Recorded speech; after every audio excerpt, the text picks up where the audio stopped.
Jüri Arrak, Keskpäev 1969.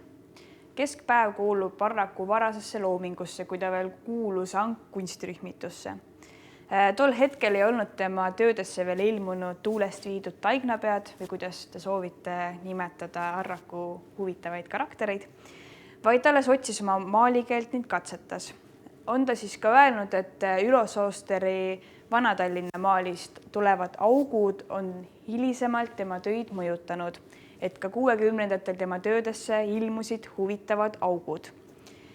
Iseenesest maal on natuke rõõmsamates ja kirkamates värvides, võiks öelda, et lustaka.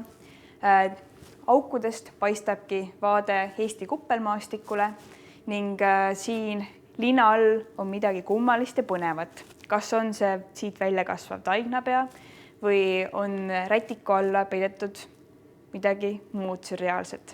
Samuti iseloomustab see maastik väga seda, kuidas pandeemia ajal linnad jooksid tühjaks, sest et linnainimesed läksid maale puhkama ning võib-olla viimase aasta jooksul oleme muutunud ootusega lähedasemaks kui kunagi varem.